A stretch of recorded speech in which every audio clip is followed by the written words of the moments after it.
Hello, everyone. Welcome back to the Bucket Think Tank. So, here we are on part 5 of our Tom King Batman review. This will be the final part of it. And there's really only one arc left, and it's City of Bane. And the City of Bane arc is interesting. It does sort of, well, let's just sort of address the elephant in the room, which is the announcement at this time, or even before this, that Tom King was being removed or leaving the Batman title, and this is at least 15 issues before he said he would leave. Or rather, he said he had a 100 plus issue story. Some said 100, some said 106, but what mattered was he wasn't going to do the story as long as he thought he was, or at least intended to. And there were a couple reasons for this from what we heard.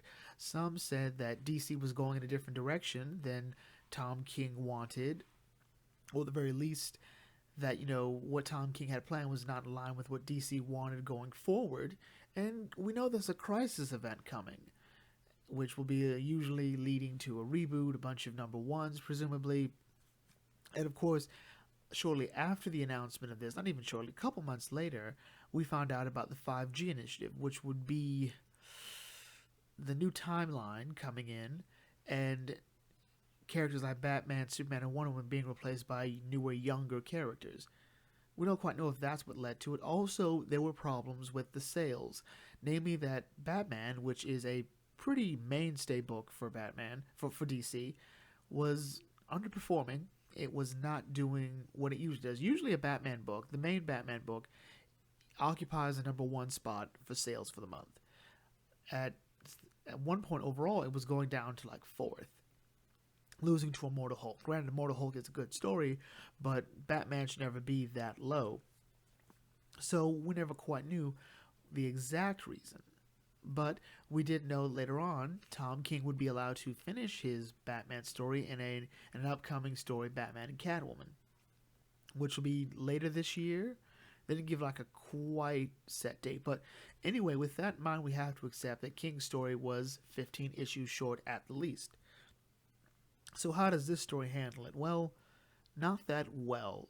Okay, so this story is Batman getting to fight Bane and resolving his issues with Catwoman, as well as finding out all this stuff going on in Gotham. And it's sort of weird because it feels like the 15 issues would have to be before City of Bane, at least to make this story work. Because what we see that in Gotham, Hugo Strange is the commissioner.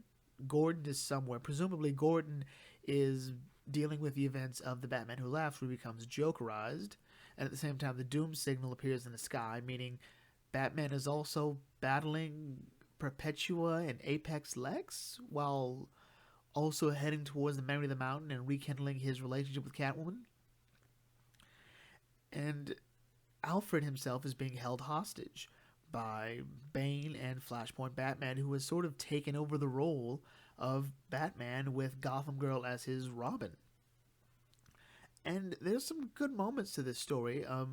There's a great the back and forth of Bruce and Selina trying to sort of get back together, or Bruce slightly pushing for a relationship back to get back with her, whereas Selina's trying to sort of own up to what she did. Like, I left you because I thought you'd be safe here. I'd feel good about it. I don't feel good about it. It doesn't quite land right because it feels like the reason was never quite believable. Even though it made a degree of sense, it didn't make a degree of sense because she didn't listen to it when the Joker said it. She just listened, but she listened when Holly says it. It doesn't quite work. And the situation in Gotham doesn't make sense either because there's no build up to it. It just sort of happens. Unless I missed something in the secret files, it definitely wasn't in the annual. And then, of course, seeing the Bat family fight Flashpoint Batman, I also felt should have been a much bigger story. The problem with City of Bane is it doesn't feel earned. And that's something that I think really sums up Tom King's Batman ideas. A lot of them don't feel earned. The destruction of Bruce's effectiveness as Batman doesn't quite feel earned. His depression, which I think almost hits right, doesn't feel earned because if the idea is that King wants to stretch this to 100 issues, it doesn't quite feel like it deserves it. Not to say that, he didn't deserve to finish the story, but if your idea is to tell me that Batman is broken, you've done a really poor job of it. King King is weird in this way because he really wants to tell you a character is broken. And he didn't do that with Mr. Miracle. Mr. Miracle really showed you, in my opinion, exactly how to break a character. What Scott Free goes through is a good enough example to show exactly what he's going through and why his mental state is exactly what it looks like. Here, King already broke Batman with Cold Days when it turns out that Bruce had gone too far against Mr. Freeze, and Bruce, realizing he did, decided to fix it, going on the jury and convincing everyone that Batman is not infallible. That was great. Then we go to the shooting of Nightwing by the KG Beast. Then finding out that, Bane was behind it, and Batman going into Arkham Asylum beating up Bane was good. And then seeing him attack effectively, interrogate people who've been released from Arkham Asylum was good too. The problem is that should have had bigger repercussions, and we should have seen how exactly the public perception of Batman is affected by this. Even weirder how the Bat family is uninvolved in this until the magic hour. And remember how we talked about how Batman punched Robin, Tim Drake, and everyone thought, okay, well, he's truly broken at this point. Well, no, turns out Batman was in control. This is a problem. So people were complaining at one point that Batman was too on, he was too broken, or at the very least, King had turned him into a sad sack. Now King tries to well, okay, I'll just fix it, I guess, or this was my plan all along. The reason this doesn't work is because you can't sell the idea that he's broken and then have it be that he's been right the whole time, and that he never doubted that he was right the whole time. Would have worked better would be if Batman had started doubting himself, had, say, an accident happened. And I never thought I'd say this, but the answer in Chip Zdarsky's Daredevil. Now, we'll come back to that, but I want to finish up the City of Bane story because I think we got a bit away from it. So, Alfred is killed in the events of City of Bane. So, Damian goes into Gotham City. He tries to take the city back by himself like a moron, and Alfred is killed. And to be clear, that is a really gut-wrenching, frightening scene, because the last thing Alfred says is not in front of the boy, not in front of Damon. He doesn't need to see this. It's great. It's a really great, powerful moment, and it really did surprise me, because Alfred was always one person that you didn't touch in the Bat family. You just didn't do it.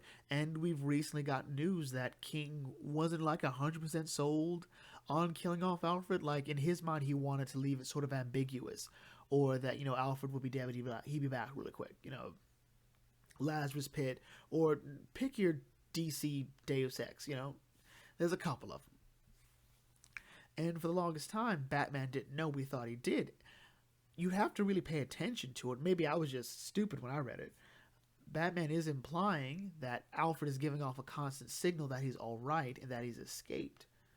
So in his mind, okay, so I'm going to send the kids, the Robin, Red Robin, Huntress, Duke, Signal, Orphan, Batgirl, into Gotham City, and they will take the Batcave back from Flashpoint Batman, and Catwoman and I will deal with Bane. And that works. That does work, because during the fight with Batman and Bane, Flashpoint Batman comes in, shoots him, because Flashpoint Batman is able to overpower the Bat family, and Batman wakes up to see a dead Alfred, and it's a beautiful scene. It didn't need dialogue set. I don't think it did. And we see on the walls, "You're not Batman," written in red. And this is where it gets weird. So Flashpoint Batman's motivation is, I want you to stop being Batman. So I did all this. I teamed up with Bane. I took your girl, broke you, destroyed your reputation. All of this to get you to stop being Batman. Batman's like, yeah, I'm not going to do that. You're not my father. Which is something I wanted everyone to say. There should have been maybe more time put into the Batman, Flashpoint Batman dynamic. Their There really isn't. The decline of Flashpoint Batman to take this point, I don't feel is quite warranted. We find out later that Reverse Flash brought him from the Flashpoint universe to this one. I thought it would have been better if it was Dr. Manhattan. It always feels like when Rebirth came out, Dr. Manhattan and Doomsday Clock were supposed to play a better role with this, because we do know that Dr. Manhattan, as far as if I recall, was the one who took Jor-El out of Krypton and brought him to Earth, and Jor-El leads his whole crusade to convince Superman to abandon Earth. It was a really cool idea, the idea that Dr. Manhattan is trying to take Batman and Superman out. But now it's sort of broken down. So the City of Bane ultimately ends with Batman defeating Flashpoint Batman, Bane killing Flashpoint Batman, if I'm not mistaken, and Bruce and Selina getting married, not married, saying it doesn't matter if we get married. I guess they're just going to shack up. But Bruce and Selina are still public figures, or at the very least, everyone knows who Selina Kyle is. So, I'm not quite sure. So, real quick on Chip Zdarsky's Daredevil.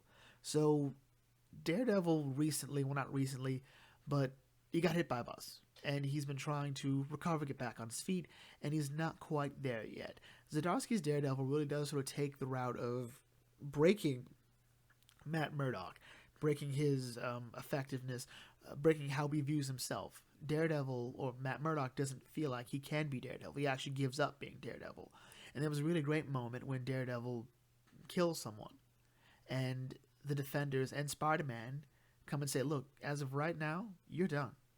All right, yeah, we get it, but you are not in the right frame of mind. You're off your game, and you got somebody killed. So you don't go out there, you don't put the costume on, you were done. And I think in a different run for Tom King, he'd have had Red Hood and Nightwing do it. Those two taking point and saying, yeah, you're not going out. You're done. And the idea that the Bat Family United would tell him, like, you know, he can't do this anymore, that we don't know what's wrong with you, but yeah, imagine if Batman had made a mistake and someone died. Maybe he didn't kill someone, but someone died in the process. And everyone, the Bat Family looks at the whole thing and says, Bruce Wayne would have done better. This is below a careless mistake for Batman. This is uncharacteristic. Whatever is going through his head, he can't bring it with him to be Batman. And even if you even bring the Justice League in, like Superman, Wonder Woman, have those two come in and say, look, Bruce, we don't know what's going on, but we can't let you go out there like this. And even have Alfred do it too. I think that would have worked. Instead, King wants to sort of leave off Cold Days. He wants it to be a farce to everyone. He wants us to think that Batman is broken, possibly even project his own views on things to sort of make us think Batman's broken. In reality, he's never broken. And I think it was a mistake. I think the readers would have actually appreciated a well-constructed broken Batman story, but then you get stuff like the Nightmare arc and stuff like Heroes in Crisis, which I think Heroes in Crisis and the Nightmare arc should have done a better job of communicating that. Actually, Heroes in Crisis really does sort of sum up, I think, the worst of Tom King. And you see it sort of reflected in Batman, in the later Batman run. Because Heroes in Crisis show the idea that the heroes were not perfect, that they had problems, they had hang-ups, they had fears and doubts, and a lot of them had real problems. King doesn't really build on those problems. He sort of left them hanging in the air, and in Heroes in Crisis it almost worked. The problem was, the best part about Heroes in Crisis would have been the fallout, and as well as being a bit less pretentious on some angles, because for King's mind, everyone is messed up. Which, you can see that meaning something, but not in this sense. Because for King, it's every hero has a problem. Superman, Batman, Wonder Woman, Black Canary, Harley, Poison Ivy, all the Robins. Even Dick Grayson, who's probably the most well-adjusted Robin of all of them. And it just doesn't quite work because all we're hearing is it from the inside. What's the outside?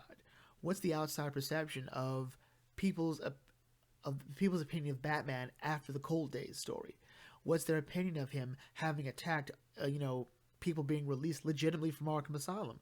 What is their opinion? We get Gordon's opinion, but Gordon isn't all of Gotham City. King likes to tell you, he doesn't like to show you. And maybe he just wasn't ready for a story this long. Most of what Tom King wrote was a couple of issues. I mean, Mr. Miracle was about 12 issues. His Grayson story wasn't that long, might have been 30 issues. Here he was coming in with a 100-issue story, a 100-plus issue story. And the critique of Batman that King provides, I think, was a bit too harsh. The idea that for Batman, the Batman would view himself as, a joke. I think what King wanted was to sort of go with Peter Capaldi's 12th Doctor interpretation of the Doctor, the idea that the Doctor doesn't exist, that he's an idea that he tries to aspire to be every day. And as Capaldi said, as the Doctor said, some days if I try really hard, I'm not just a silly Time Lord who ran away. That, I think, is great. I think that's great. The sort of good amount of uncertainty for Batman and for the Doctor, I think, is what King wants. But instead he wants to craft a huge narrative about breaking down a character, but doesn't quite know how to do it, let alone how to build them back up again. Which is why the reveal is technically he was never broken. He was just hard. There was just some heartache going through. So overall, I think King's Batman is something that is bigger than the sum of its parts. Maybe the Batman Catwoman book he's putting out will sort of, explain things a bit better. Maybe it'll be a bit more energetic. Maybe it'll explain how we broke and built up Batman. Is his run totally bad? No, I think most of it was good. I think maybe it wasn't perfect. Maybe it wasn't, main Batman title worthy. Maybe it should have been Detective Comics. But when I look at stuff like I Am Gotham, I think this is a good story. I Am Suicide, I Am Bane, good story. It's War of Jokes and Riddles. The Super Friends story. Cold Days, which I think I've worshipped that story enough. I think there's a lot of good stories in Tom King, but maybe not a great epic story which he wanted to tell. But again, who knows? We'll find out later on. Anyway, with that in mind, let's bring this video to a close here. If you're new to the Debug Think Tank, feel free to like, comment, share, subscribe. Check out some other videos, and I'll catch you all later. This is Debug Think Tank signing off. Thanks for watching, and as always, may your fandom serve you well. This series was actually really fun to do, I'm not gonna lie. If you'd like me to tackle some other books like this sort of like laid back, sort of let's talk about the arcs as they happen and how the story pans out, let me know in the comment section. Peace.